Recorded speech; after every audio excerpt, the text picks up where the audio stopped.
संत के तुम्हारे भाग में तो खाओ, हमें कोई लेना देना नहीं, लेकिन जिसकी झोपड़ी में आग लगी तो संत उसका मित्र। कबीर साहब ने देखा ये बेचारे कहाँ बंद लगाएंगे, कहाँ बंद छोड़ेंगे, इसी तरह से एक चक्कर में जिंदगी खत्म कर देंगे, उनको सहज योग सिखाओ। कबीर साहब ने कहा परमात्मा का जो दिव्य नाम है उसको चलते में, फिरते में, सोते में, जागते में, काम के करते में, फुर्सत के समय में चित्त में बसा लीजिए उसको, और चित्त में बसाने के बाद उसकी स्मृति कीजिए। सहज ही सहज में अपने परमात्मा की याद, सहज ही सहज में अपने परमात्मा के प्रति चित्त वृत्ति का लगाव, यह अभ्यास करना पड़ता है। इसके लिए सत्संग चाहिए।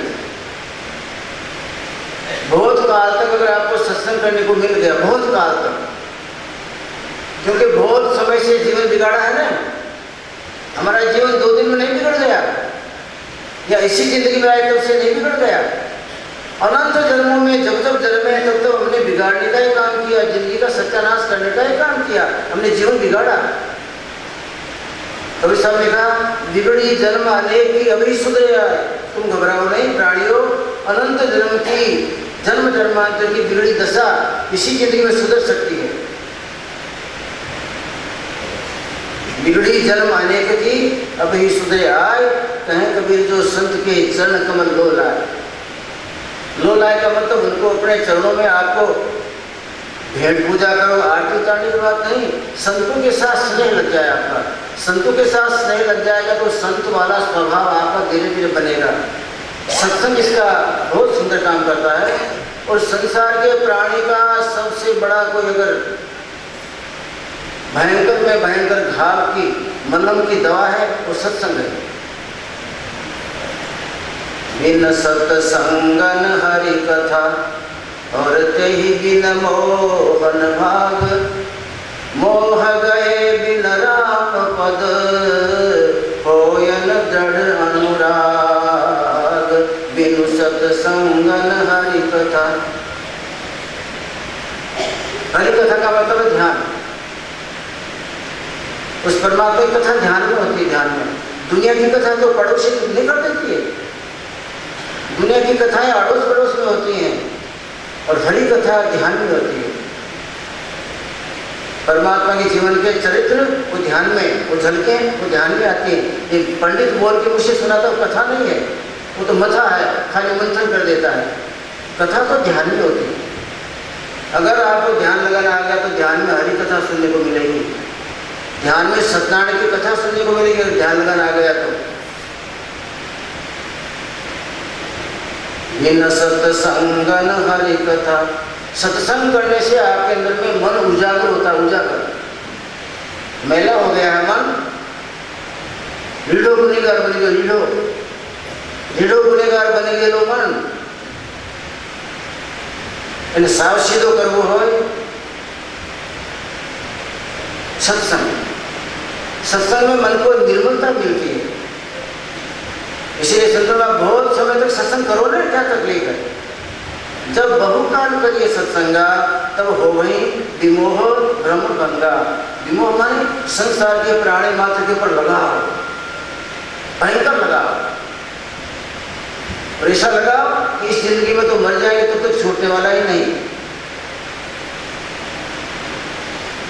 भागवत में कथा लिखी है सुखदेव महामुनि ने। परीक्षित, मैं एक जंगल में जा रहा था तो मैंने एक आदमी को दुखी देखा, वो मेरे आगे भी चलता जाता था। परीक्षित को कथा सुना रहे, बड़ा दुखी था बेचारा। उसके पैर में जूते पहने हुए नहीं थे, उसके कांटे लग रहे थे। एक पैर ऊपर करने जाए दूसरा रखे, दूसरे में कांटे, पहले को फिर उठा के रखे तो उसमें कांटे, कांटे छूटते जा रहे थे, चल नहीं पा रहा था। इतने में उस जंगल की भयंकर मक्खियां उसको काट रही थी, जहरीली मक्खियां जंगली। सुखदेव मैं देखता था, परीक्षित में देखता था, उसके पैरों में कांटे छू रहे थे, चल नहीं पा रहा था, हैरान परेशान, रास्ता तो काटना ही था तो जंगली भयंकर मक्खियां जहरीली मक्खियाँ उसको काटती थी। कभी हाथ पीठ में लगाओ, कभी पेट पे लगाओ, कभी नाथों पे लगाए, काटती जा रहे थे। चिल्लाता चिल्लाता चल रहा था, दौड़ तो नहीं पाता था। इतने में उसके पीछे भूत लग गए, और ऐसे भूत लग गए जो जिंदगी भर छूटे ही नहीं। और ऐसा भूत, फिर कितना ही भूत को उतारने वाला कोई कारीगर बुला लीजिए। कितने ओझा होते हैं भूत को उतारने वाले। अपने गुजराती में डाफला वगाड़नारा घણા भुआ હોય છે તો ભૂત ઉતારી અમે। સુખદેવ મહામુનિ કહે છે પરીક્ષિત એ બિચારાને પાછળ આવો ભૂત લાગ્યું તો જિંદગી ઉતરે જ નહીં। ગમે તો ભોલે આવો ને जिंदगी में भूत ना उतरे। परीक्षित हैरान, तो बाप जी ऐसा भूत तो नहीं देखा, मैंने तो कितने को देखा भूत लग जाता है तो ये ओझा लोग उतार देते हैं उसको। भोला उतारे उच्छा का लागे कोई उतरे नहीं। सुखदेव मामूली का मूर्ख ये स्त्री ये वो भूत से लागी जाए कोई उतरे नहीं। पूरी जिंदगी आप बहुत हैरान परेशान કરી નાખે। ये भूतना पर તમે જુઓ એના નાટક, एक बिचारो एवो हरियन परेशान था ये भूत ने लीधे, पर गमे तेवो તમે जादूगर ले आओ, जादूगरનું बाप ले आओ, डाफड़ा वाળો, ये भूत उतरे છે? मजा ही ना उतरे, लड़िए बैठे। परीक्षित महामुनि વાત કરે છે, સુખદેવ મહામુનિ સમજાવે છે। કથા સાંભળતા સાંભળતા પરીક્ષિત મહામુનિ બની ગયો। બાપજી કાંટા શું છે કાંટા? अरे परीक्षित ये न समझो आ संसार प्राणी जगत जंगल में भटके है। हूँ कई झाड़ पाड़वाड़ा जंगल की बात नहीं करतो, हूँ संसार जंगल की बात करूँ छू। राजन आ संसार जंगल में प्राणी भटके है, पण एना एवा कर्मो है कि कर्मना कांटा एवा वागे है कि चालता नहीं आवड़तुं। वात साची, जेने कर्या हो ये जानतो हो बिचारो, कर्मना कांटा एवा परेशान तुमने मैंने करता हो कि जिंदगी में चाल बिगड़ी है, जिंदगी में चाल बिगड़ जाती है। ऐसे कर्म के कड़े चुभते हैं। बाप जी मक्खी क्या है? उसको मक्खी मक्खी लगी जहरीली। अरे मूर्ख परिवार के सबके परिवार के सदस्य जैसे मक्खियाँ हैं। लड़की कहती है मेरी फीस भरने की है, लड़का कहता है मेरे बाइक लाने का है, पति कहती मेरी साड़ी लानी है, उसकी डिजाइन बदल गई है। वो बेचारा एक प्राणी आखिरी जिंदगी बैल की तरह पिटता घिसता चलता जाता है, घाड़ी खींचता जाता है। और ये मक्खियाँ डंक मार मार के, जहरीली मक्खियाँ, कुटुंब के परिवार के सब सदस्य जहरीली मक्खियाँ भागत करती। और भूत के मैं दूसरा नहीं कहूँगा, मुझे संसार में रहना है ना भाई। क्यों बिगाड़ो ग्रुप में? किसी घर में जाना और गड़बड़ तो हो ही जाएगी। आप सब जानते हैं क्या भूत है, किसे लगा होगा आपको, परमात्मा उतारे। कांटे चुभते हैं, मक्खियाँ काट रही है, फिर भी हैरान परेशान है। परीक्षित फिर भी वो पागल बैठ नहीं जाता वहाँ, एक ठिकाना नहीं कर लेता, फिर भी जगत में जंगल में दौड़ना चाहता है। आ प्राणी ने ए रीतेनी मार भयंकर मुश्किलों जगत में भोगवी पड़े છે, છતાં માથે ડુંગરો પાડો તૈયાર છે। कारण अनंत जन्मोथी तमने मने भ्रम लागेलो छे, अनंत जन्मोथी तमने मने भ्रमनो भूत वळगेलो छे। ये भ्रम भूत सकल जग खाया कवि साहबनी वाणी छे। धर्मदास आ भ्रमनो भूत आखा जगत ने खाई रह्यो छे। અને જે માણસ જે મૂર્ખો આ ભ્રમના ભૂતના સાથે જીવન વ્યતીત કરવા ગયો છે તે જહડાયા, એ તો ફસાઈ ગયો કીચડમાં। यह ब्रह्म भूत सकल जग खाया, यह ब्रह्म भूत सकल जग खाया। कोई वाक्य नहीं। जिन जिन पूजा तिन जहड़ाया हो, यह ब्रह्म भूत सकल जग खाया। आखा जगत ने ब्रह्मभूत खाई गयो। कारण अनंत धर्मोना कर्मोना मोटा डूंगरा लई फरीए छे ने એટલે। इसीलिए कहते हैं अनंत जन्मों के कर्म पहाड़ जैसे सिर पे लेके क्यों घसीटते हो? बहुत समय तक सत्संग कर डालो, सबके सब भ्रम के भूत खत्म। जब बहुकाल कहिए सत्संगा, तब हो वही विमोह भ्रम गंगा। मन शुद्ध बुद्ध होगा। कबीर साहब ने सहज योग जिस योग में कुछ नहीं करना, एक वस्तु ऐसी है आपके जीवन में, सहज में होती है। चलते हो तो कदम तो आपको उठाने पड़ते हैं, सहज में नहीं होता। रात को सोते हैं तो नींद सहज में नहीं आती, शायद कितनी गोली लेनी पड़ती है, नहीं सहज में आती। लेकिन श्वास ऐसी वस्तु है वो सहज में जाती है, आपको खींचनी नहीं पड़ती। श्वास आपको खींचनी नहीं पड़ती, पता लगाइएगा, अपने आप जाती सहज में और वापस निकलती भी सहज में। न तो आप डालते हैं न निकालते हैं, सहज में जाती है और सहज में आती है। इसको सहज अवस्था वाली क्रिया कहा जाता है। मनुष्य के शरीर में सहज में एक बस श्वास की प्रक्रिया है जो अपने आप सहज में होती है, उसमें आपको उनको कोई मेहनत नहीं करनी पड़ती।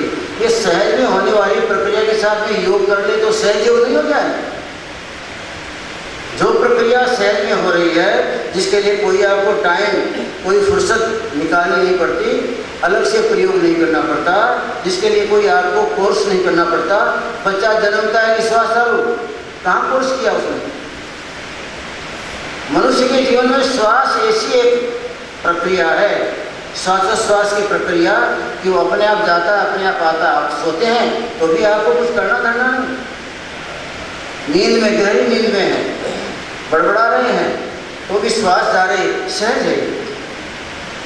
इस सहज में जाने आने वाली श्वास के साथ में अगर परमात्मा का नाम मिला दिया जाए तो सहज मंदिर नहीं चला जाए वो, और सहज में पास अब बाहर आए तो जाने आने वाले रास्ते को शुद्ध न कर दे। तभी सामने का सहज योग। सहज योग में अपने श्वास के अंदर में परमात्मा का नाम मिला देना, और वो नाम आपके श्वास के साथ में अंदर तक चला जाए, अंदर तक चला जाए। जितने आपके चक्र हैं, जितने आपके अंग प्रत्यंग के भूभाग हैं, उन सब में चला जाए। परमात्मा का नाम चला जाएगा तो परमात्मा का नाम मल्लम का काम करेगा, जन्म जन्मांतर के खड्डों को पूरा करने का काम करेगा परमात्मा का नाम। और सबसे बड़ा काम ये करेगा, परमात्मा का नाम अंदर गया कि माया भगी, क्योंकि परमात्मा का नाम है प्रकाशवान और माया है अंधकार। अंधकार जब तक रहता तब तक प्रकाश नहीं आया, प्रकाश आया नहीं कि अंधकार कहाँ गायब हो गया पता ही नहीं लगता, ढूंढने जाओ तो नहीं मिलता। क्या मालूम कैसे चला गया, कहाँ चला गया, ना डांटना पड़ा ना फटकारना पड़ा। घर में प्रकाश कर दीजिए, बस प्रकाश किया नहीं कि अंधेरा गया नहीं। इसीलिए आपके घर के अंदर में परमात्मा की थोड़ी सी नाम ले लेते, सहज के अंदर में इस देह में उतार दीजिए परमात्मा का नाम, देखिए परमात्मा का प्रकाशित नाम अंदर गया नहीं कि अंधकार वाली माया खत्म हुई नहीं। जिस माया को खत्म करने के लिए जोगी लोग, जपिया तपिया सन्यासी लोग, जोगी जंगम शेवड़ा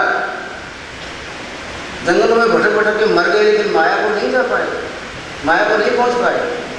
बड़े बड़े मौनियों को फिताड़ा इसने, बड़े बड़े दिगंबर को धूल चटाई इस माया ने, ये कोई कम है?